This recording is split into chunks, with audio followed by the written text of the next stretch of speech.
Paz, Senhor, meus irmãos, estaremos estudando a lição 13 da Revista dos Adultos, Resistindo às Sutilezas de Satanás. Estamos concluindo o trimestre desta revista, que foi um tema muito atual, muito necessário.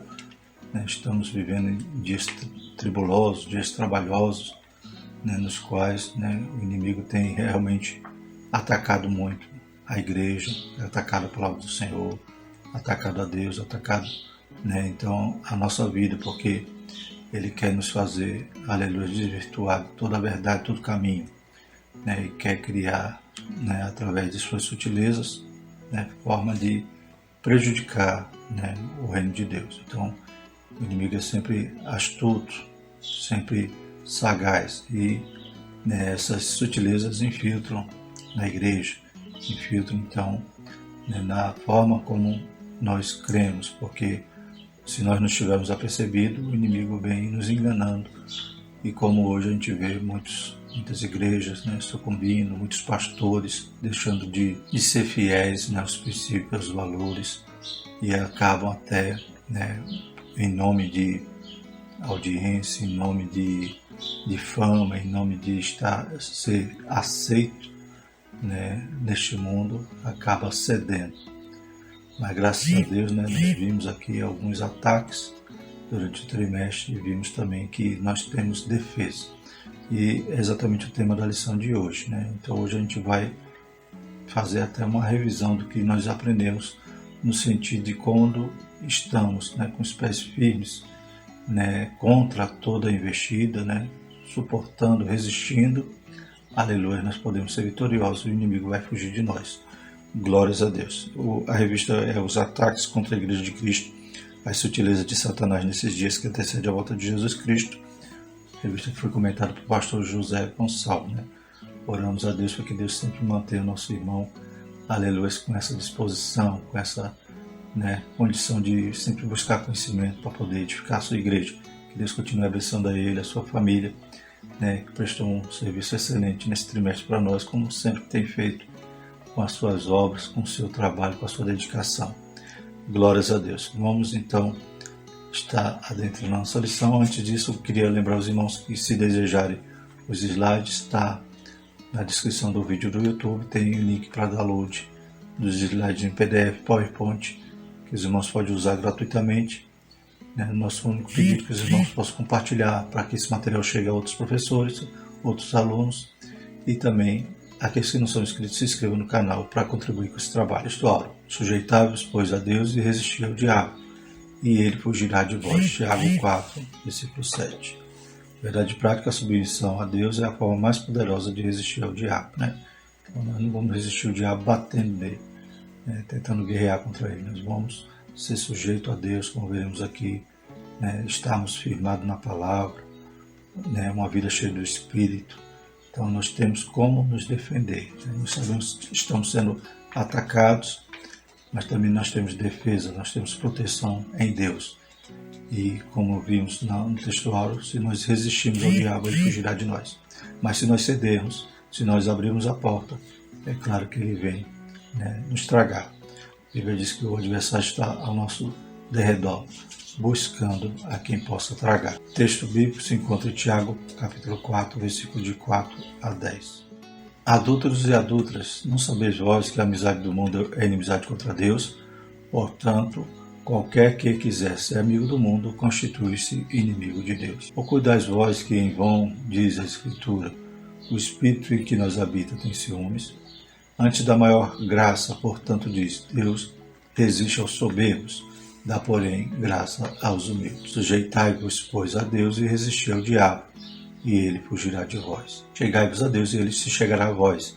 Limpai as mãos pecadores e vós de duplo ânimo, purificai o coração. Senti as vossas misérias e lamentai, e chorai, converta-se o vosso riso em pranto e o vosso gozo em tristeza. Humilhai-vos perante o Senhor, e ele vos exaltará. Nós vemos que devemos nos sujeitar a Deus, não só resistir ao diabo, mas sujeitar a Deus, pois Deus é que nos dá toda a direção. Aleluia, Deus é aquele que peleja por nós, glórias a Deus. Então devemos nos humilhar, buscar ao Senhor, orar muito nesses dias, pois o inimigo, né, ele é astuto, e o mundo, né, a Bíblia diz que o mundo jaz no maligno. O inimigo cegou o entendimento das pessoas, dos incrédulos. Então, nós que somos sal e luz devemos estar fazendo a nossa parte, como coluna e firmeza da verdade. Os objetivos da nossa lição são apresentar o comprometimento com uma vida centrada em Cristo, conscientizar a respeito do comprometimento com as Escrituras, mostrar o comprometimento com uma vida cheia do Espírito Santo, incentivar o comprometimento com a igreja local. A gente vai ver que o autor nos elenca aqui alguns pontos que nos tornam resistentes às investidas do inimigo.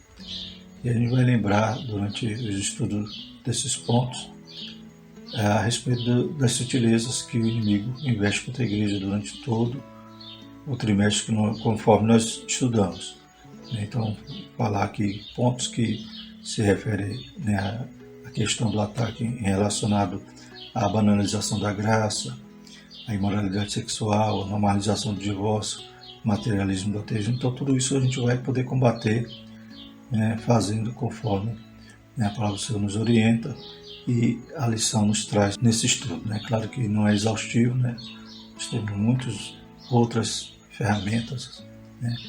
Nós temos muitos outros instrumentos de defesa que devemos estar sempre buscando a palavra do Senhor, como a armadura, né? Então, conforme até a capa da nossa lição, né, mostra ali, né, aquele soldado com o escudo da fé, né, com toda a couraça da justiça, com todos os componentes ali da armadura que nós devemos estar revestidos. Né? Então, mas, né, de forma objetiva, estaremos fazendo esse estudo, mostrando que devemos estar vivendo assim para poder resistir ao diabo. A introdução diz o seguinte: observamos em lições anteriores como a igreja genuinamente evangélica está sob ataque do inimigo. Né? Então, claro que aquelas que são pseudos cristãs, né, que estão apenas com, né, a plaquinha lá dizendo que é de Cristo, mas não é na verdade, elas não são atacadas, porque o inimigo já está feliz. Né? O inimigo só ataca, é como aquela parábola, né? O inimigo só investe, né, suas armas contra aquele que está vivo, aquele que está voando, aquele que está liberto. Mas quem já está na gaiola ali, ele não tem nenhuma preocupação quanto a isso. Por meio de várias sutilezas, o diabo tem procurado de todas as formas desviar a igreja do seu propósito e missão para o qual foi formada. Felizmente, o que se observa em muitos círculos ditos cristãos é um evangelho diluído, em que há pouca ou quase nada da essência cristã. Em vez disso, há muita mistura. Né? Então, contra esses, o inimigo já está, dominando, mas a igreja que está, né, enfatizando o ensino bíblico, né, está firmada na palavra, está buscando os seus princípios, seus valores e defendendo, essa igreja é constantemente atacada. Então é que somos, né, frequentemente chamados de fanáticos, né, pela mídia, e eles nos tornam, né, pessoas não gratas por defendermos a palavra, defendermos os princípios de Deus. Nessa lição veremos como a igreja pode resistir à sutileza de Satanás. Para isso veremos que a igreja só será vitoriosa na guerra contra o adversário se centralizar a vida de seus membros no Cristo ressuscitado. Da mesma forma, é imprescindível que tenha as Escrituras como fundamento da sua fé e prática e buscar uma vida cheia do Espírito. Né? Então, temos aí já uma síntese, né, do que estaremos estudando. Por último, é mostrado que nenhum cristão sairá vitorioso dessa guerra se não possuir forte compromisso com a igreja local. A Deus toda a glória. Primeiro tópico: comprometimento com a vida centrada em Cristo. Então vamos falar sobre essa característica de uma igreja sã, uma igreja que está sujeita a Deus e resistindo ao diabo. Primeiro subtópico: Cristo Salvador. Escrevendo à igreja de Corinto, o apóstolo Paulo disse: porque nada me propus saber entre vós senão a Jesus Cristo. Então, toda a essência, né, todo o ensino, toda a vivência da igreja deve ter como alvo, né, o autor e consumador da nossa fé, que é Cristo. Né? Tudo que passar disso são penduricários da fé que não vão, né, servir de nada. Então, Cristo na canção, Cristo no louvor, Cristo, aleluia, seja o nosso tema central, como Paulo dizia, né? Nada me propôs saber entre vós senão Jesus Cristo, que é o caminho, que é a verdade, que é a vida. Pronto. nesses três aspectos já demonstra que ele é suficiente para todos nós. Cristo era o centro da mensagem de Paulo. Da mesma forma, Pedro disse, e nenhum outro há salvação. Então nos salvaremos de que maneira? Senão por Cristo. Quem foi que pagou o preço? Quem foi que trocou de lugar conosco ali na cruz? Aleluia. Cristo também era o centro da mensagem do apóstolo Pedro, dos apóstolos e deve ser de todos os cristãos. E descendo Filipe, a cidade de Samaria, lhes pregava a Cristo. Então, Filipe era cheio do Espírito Santo, aleluia, não tinha outra coisa para falar a não ser de Cristo, que era, aleluia, o assunto principal da sua vida e que poderia levar, aleluia, solução para o problema daqueles samaritanos, ou seja, a salvação dos pecados. As Escrituras são bem claras, não há outro Salvador fora de Jesus Cristo. Não há exceções. Quando um cristão ou igreja esfria ou se afasta da fé, Cristo é logo tirado do centro. Então, a gente lembra de lições desse trimestre, por exemplo, a gente falou sobre a questão da sutileza da espiritualidade holística na lição passada e vimos que eles tiram Cristo do centro. E a salvação é por meio dos seus próprios esforços, da sua meditação, do seu autoconhecimento. Então, a sua espiritualidade não aceita um Cristo, um Senhor no meio, aquele que pode nos salvar. Então eles buscam outros meios de salvação. Então é uma tentativa falida. Mas a igreja do Senhor tem Cristo como alvo. Louvado seja o Senhor.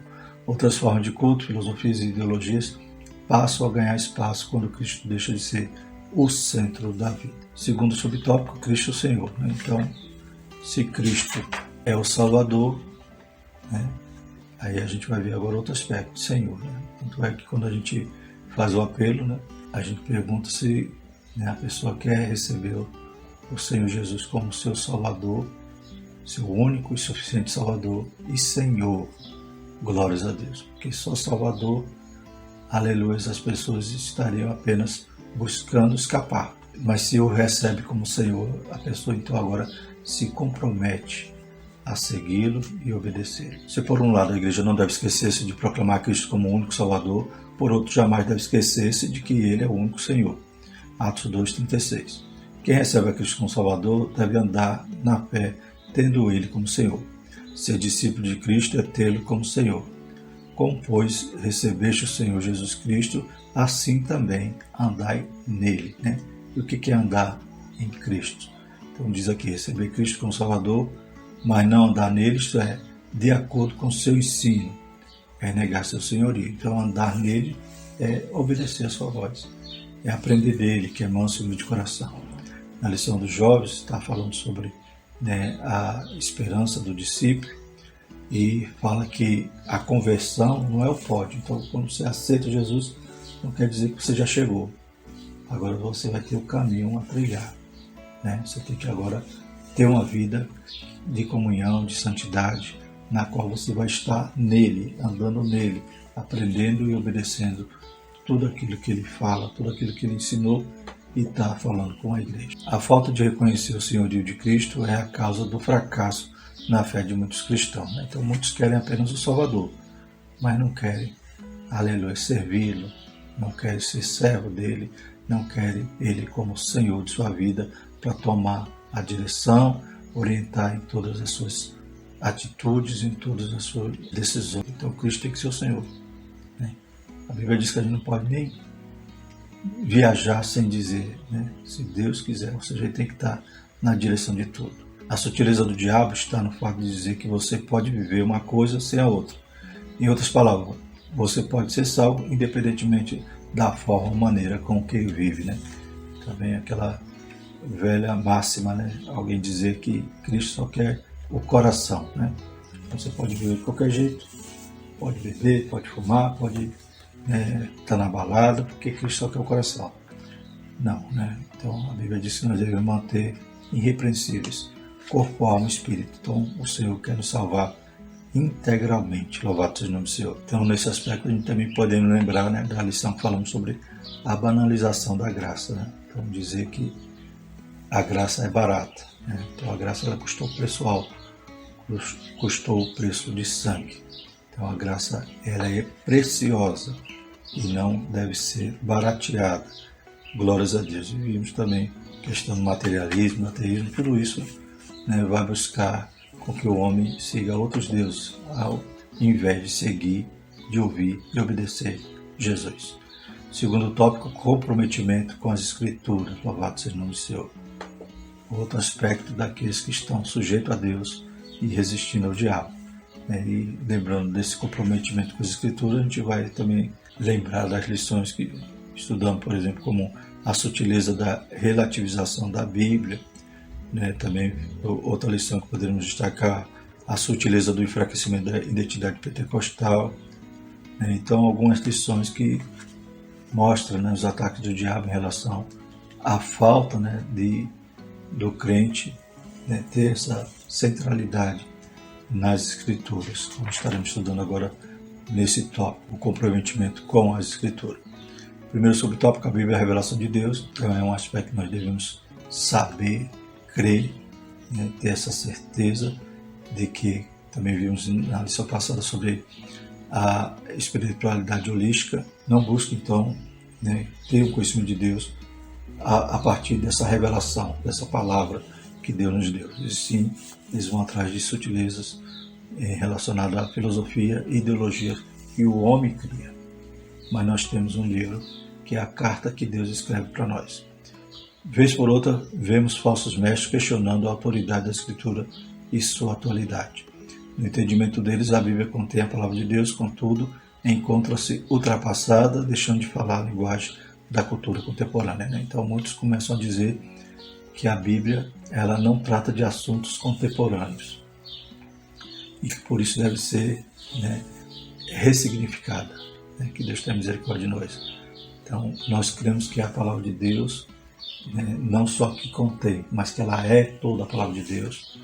Glórias a Deus, não cai um tio, não cai um i, aleluia, sem que seja tudo cumprido conforme a palavra de Deus nos afirma. Passa os céus e a terra, mas ela não passa. Aleluia, cremos que Deus usou cerca de 40 escritores e durante toda a história, a partir de Moisés começa a escrever até João escrevendo o último livro, o Apocalipse. E nós cremos que é a palavra inspirada, toda escritura divinamente inspirada, apta para ensinar, redarguir, exortar. Aleluia. E nós cremos que além de Deus dar, Deus preservou. Pois quando vamos estudar a bibliologia, a gente vê que quão grande o milagre, esse milagre que Deus operou para que essa palavra chegasse até nós.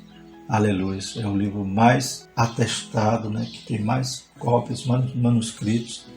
Aleluia, porque Deus preservou para que chegasse até a nossa mão. Glórias a Deus. E quando o homem, esses falsos mestres começam a dizer que ela está desatualizada, é porque eles querem viver numa vida de pecado e querem agora ter uma desculpa, aleluia, extraindo ou mutilando a palavra de Deus para que ela possa se enquadrar ao seu bel prazer, na sua maneira de viver. Assim, há uma tentativa consciente e sistematizada de minar a autoridade da Escritura. Na verdade, esse ataque é contra a Escritura como revelação de Deus para o homem. Então, eles atacam essa verdade fundamental, que ela é revelação, ela é inspirada por Deus. Deixando de ser a revelação de Deus, a Bíblia torna-se um livro meramente humano, sujeito a falhas e, portanto, passível de correção. Então, seria uma mera filosofia, então algo que os homens tentaram ensinar aos outros, mas não, nós cremos que a palavra veio de Deus. Convém dizer que a Bíblia é a palavra de Deus. Mateus 4,4 diz, ele porém respondendo disse, está escrito, nem só de pão viverá o homem, mas de toda a palavra que sai da boca de Deus. O próprio Jesus, ele ratifica muitos livros da Bíblia, ele fala de Noé, fala de Jonas, fala do Gênesis, de Adão, de Eva. Então o próprio Jesus, ele assina embaixo, glórias a Deus, como diz aqui nesse versículo, que cita Deuteronômio, dizendo que nós não viveremos só de pão, mas de toda a palavra que sai da boca de Deus. A palavra de Deus. A revelação de Deus ao homem e, como tal, está sempre atualizada. Como dizia Billy Graham, né? A Bíblia é mais atual do que o jornal de amanhã. Não é a Bíblia que tem que se ajustar a nós, mas nós nos moldarmos pelas Escrituras. Salmo 119, 105 diz: lâmpada para os meus pés é a tua palavra e luz para o meu caminho. Segundo o subtópico, a Bíblia é regra de fé e conduta, né? Então, parece que esses pontos são associados. No primeiro tópico a gente viu que nós devemos ter o Senhor como Salvador e Senhor. Aqui a gente também vê que a Bíblia, nós temos que crer que ela veio de Deus e que ela nos dirige, aleluia, ela nos orienta e é a nossa única regra de fé e prática. Quando a Bíblia deixa de ser revelação de Deus, para nós então ela também deixa de ser nossa regra de conduta e fé. Uma igreja genuinamente evangélica precisa se conscientizar de que as Escrituras são a fonte dos valores éticos, morais e espirituais que devem nortear a vida do cristão. Então, dela nós extraímos os princípios, dela nós extraímos toda a orientação para vivermos uma vida santa, uma vida plena, uma vida que agrada ao Senhor. Diz em Hebreus 4,12: porque a palavra de Deus é viva e eficaz, mais penetrante do que espada alguma de dois gumes, e penetra até a divisão da alma e do espírito e das juntas e medulas, e é apta para discernir os pensamentos e intenção do coração. Né? Então, aí eu lembro da lição que a gente falou sobre a sutileza das mídias sociais, né? E na lição dizia que nós devemos anunciar a palavra, pregar a palavra nas mídias, porque a palavra é viva, glórias a Deus. Ela só um versículo lá, louvado seja o nome do Senhor, muitas das vezes vai chegar em algum coração que estava carente. Ela vai penetrar naquele coração, vai discernir pensamentos e intenções. Ela é viva e eficaz, glórias a Deus. Se não fosse a mediação da Escritura, o cristão se encontraria desnorteado na sua caminhada. Como saberíamos, por exemplo, dos malefícios da idolatria, se a Sagrada Escritura não nos orientasse sobre eles? Então a palavra de Deus nos mostra, né, todos os desvios, os erros, né, as quedas ali de Israel, nos demonstrando, né, que aquela estrada é esburacada para nós não passarmos por ela. Aleluia. Então ela nos dá a orientação de tudo que é certo, de tudo que é errado, glórias a Deus. Antes digo que as coisas que os gentios sacrificam, as sacrificam aos demônios, não a Deus.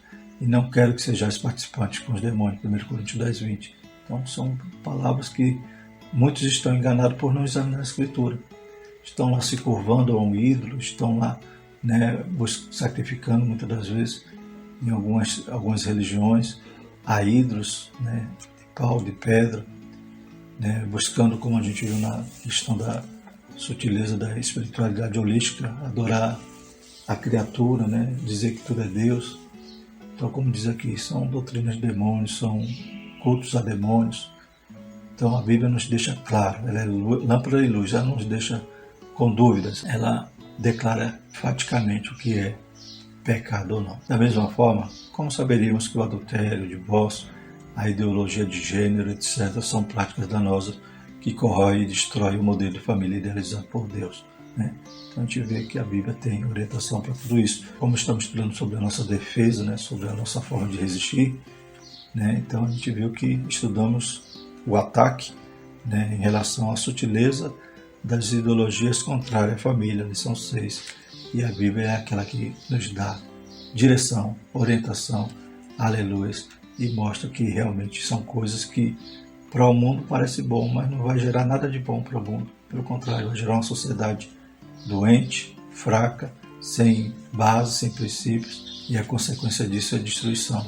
É o que o diabo quer: matar, roubar, destruir a paz, destruir os casamentos, as famílias, destruir, né, a personalidade, destruir a comunhão que o homem pode ter com Deus, se for orientado pela sua palavra. Somente por intermédio da Bíblia temos orientações seguras e precisas sobre isso. Terceiro tópico: comprometidos com uma vida cheia do Espírito. Então, a gente viu que temos que ter Cristo no centro e temos que ter a palavra de Deus também no centro. E agora, uma vida cheia do Espírito. Primeiro subtópico: o Espírito Santo no plano da redenção. É o Espírito quem conduz o homem a Cristo. João 16:8, e quando ele vier, conhecerá o mundo do pecado, da justiça e do juízo. Então a gente sabe que o Espírito Santo é aquele que age, é o agente, né, da nossa salvação. Ele nos convence, ele nos, aleluia, nos quebranta. A palavra de Deus penetra no nosso coração, faz aleluia, a sua parte. Glórias a Deus. E no momento que o Espírito Santo, então, opera esse milagre na nossa vida, nós podemos ter fé e nos render ao Senhor Jesus. Então, desde o começo, ou melhor, desde antes da nossa conversão, o Espírito Santo é aquele que está trabalhando. O Espírito nos trouxe a Cristo, contudo precisa ser dito que o viver em Cristo e na prática dos princípios bíblicos é impossível sem a ajuda do Espírito Santo. Então, tudo isso que a gente tem estudado tem que ter esse agente maravilhoso de Deus, que é o Espírito Santo. O apóstolo Paulo deixou essa lição bem clara quando escreveu o capítulo 6, 7 e 8 da sua carta aos Romanos. Então, Paulo demonstra ali que o homem é miserável, né? Que miserável homem que sou, quem me livrará do corpo dessa morte? Então, a gente vive querendo voltar à escravidão, né? Parece Israel querendo voltar ao Egito. Mas é o Espírito Santo que nos fortalece, que nos, aleluia, nos esclarece.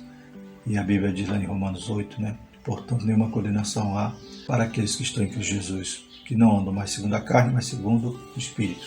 Então é Ele que nos chama, Ele que nos convence e Ele que nos conduz. Sem Ele nós não podemos fazer nada. Então, nas cartas aos Romanos, capítulo 6, 7 e 8, Paulo mostra que é possível ter consciência do pecado, lutar contra ele e assim mesmo continuar subjugado, né? Então, o que quero fazer, isso eu não faço, mas o que eu não quero, eu acabo fazendo. Então, nós, mesmo sabendo que há o pecado, sem a ajuda do Espírito Santo a gente não consegue vencer. De acordo com o apóstolo, foi por meio da lei do Espírito de vida que o cristão pode vencer a lei do pecado e da morte. Romanos 8:2. A Escritura exorta o cristão a andar no Espírito, como única garantia de não satisfazer os desejos carnais. Então, tudo que a gente viu em relação à sutileza, a gente tem que buscar o Espírito Santo em todo o tempo, glórias a Deus. Estarmos disciplinados a diariamente estar, né, tendo um devocional com Deus, uma comunhão com Deus, para que a gente possa ouvir a voz do Espírito, não a voz da nossa carne. Gálatas 5,16 diz: digo, porém, andai em Espírito e não cumprireis a concupiscência da carne. Sem o Espírito Santo é impossível vencer a sutileza do diabo. Segundo o subtópico, a vida cheia do Espírito. Tem que ouvir a sua voz, obedecer e estar cheio, embriagado com o Espírito Santo. Há uma obra no Espírito no interior do cristão que o santifica para Deus. Podemos dizer que esta é uma obra consagradora do Espírito. 1 Pedro 1:2. Lá em 1 João 7 lemos: mas se andarmos na luz como Ele na luz está, temos comunhão uns com os outros, o sangue de Jesus Cristo, seu Filho, nos purifica de todo pecado. Então fomos purificados do pecado pelo sangue de Cristo e temos o Espírito presente em nós que nos permite viver uma vida santa em um mundo de impureza. Então nós somos templo do Espírito Santo, habitação. Que maravilha, que Deus maravilhoso. Aleluia, como Ele é bom e nos dá essa dádiva. Essa capacitação para a santidade permite o cristão viver uma vida cheia do Espírito diante de um mundo hostil. Contudo, há também uma obra capacitadora do Espírito Santo, né? Ele nos enche, nós devemos estar cheios, né? Estar cheio, né? Quando lemos os escritos paulinos, a gente vê que cheio do Espírito está na plenitude, está vivendo uma vida santa em comunhão com Deus. Aleluia. Mas também em Atos, quando fala cheio do Espírito, né? A literatura lucana, a gente vê que cheio do Espírito é ser batizado, ser revestido de poder. Também o Espírito Santo faz isso conosco. Glórias a Deus. A partir do momento que a gente aceita Jesus, já temos o Espírito Santo, mas devemos buscar agora ser revestido, né? A gente lembra da lição sobre a sutileza do enfraquecimento da identidade pentecostal. Então é necessário vivermos no Espírito. Diz aqui: mas recebereis a virtude do Espírito Santo, que há de vir sobre vós, e semeeis testemunha tanto em Jerusalém como em toda a Judéia, de Samaria e até os confins da terra. Né? Então não basta a gente só molhar os calcanhares, né? A gente tem que caminhar mais para dentro das águas profundas. Louvado seja o nome do Senhor. Glórias a Deus, como diz lá em Ezequiel. Então temos que estar, além de estar cheio do Espírito, ter Ele como habitação, pedir para que Ele nos batize, para que sejamos revestidos de poder, para que essa capacitação nos permita servir melhor ao Senhor, com mais ousadia, com mais autoridade. Essa capacitação diz respeito à habilitação do crente para ser uma testemunha eficaz de Cristo no mundo, bem como viver vitorioso no Espírito. E o quarto tópico, comprometimento com a igreja local. Então a gente viu que todos esses pontos têm relação com as lições que estudamos. E o que nós poderemos lembrar em relação a esse comprometimento que nós devemos ter? A questão dos desigrejados, né?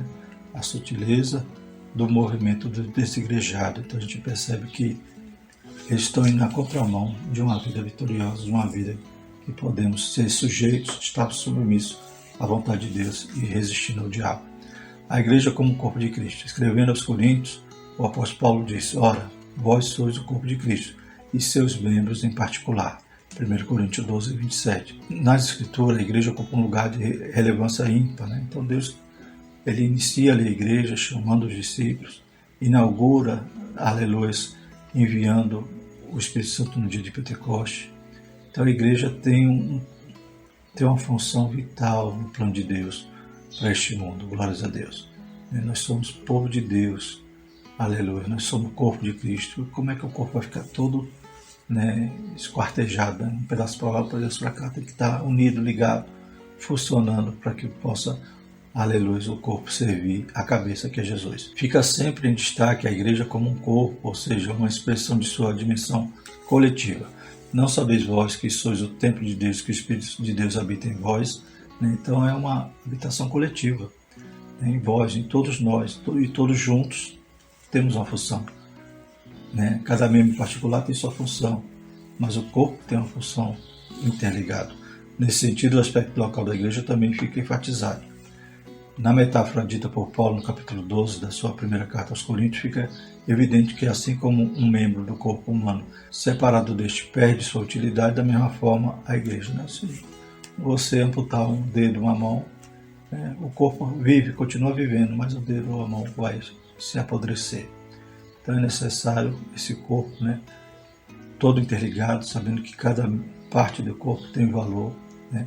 Aquele menor que você acha que tem menor importância é fundamental para esse corpo, né? E se você perde aquele membro, né, corta aí seu dedo mindinho, né, você vai ver que, né, tudo é necessário, toda a parte do corpo é necessária, né? Corta o dedinho do pé, você vai andar desequilibrado, né? Vai ficar sem um apoio. Aquele dedinho, o menor dedo do seu pé é aquele que, quando você vai cair, ele, né, ele te dá ali a sustentação. Então, cada parte do corpo é fundamental e deve estar interligado, para que não haja divisão no corpo, mas antes tenha os membros iguais cuidado uns dos outros. 1 Coríntios 12, 25. É por isso que não existe cristão legítimo fora da esfera da igreja como o corpo de Cristo. A própria palavra desigrejado torna-se um termo impróprio, uma forma de descrever uma anomalia espiritual, né? Então é um cristianismo diferente do que a Bíblia orienta. Então achar que está vivendo a Bíblia quando você, né, não faz parte de uma instituição, você está errado. Porque a Bíblia orienta a igreja, a formação da igreja, né, mostra como a igreja era no princípio e ela deve permanecer assim. É claro que não devemos priorizar a institucionalização, mas a instituição é necessária. O que significa isso, né? A gente não quer também que a igreja tenha um dono, né? Mas que a igreja tem que ter, né, o mínimo possível estrutura organizacional, ela deve ter hierarquia, né, eclesiástica, deve ter. Tudo isso faz parte de um bom funcionamento do corpo. Segundo subtópico, o lugar e a importância de cada membro da igreja.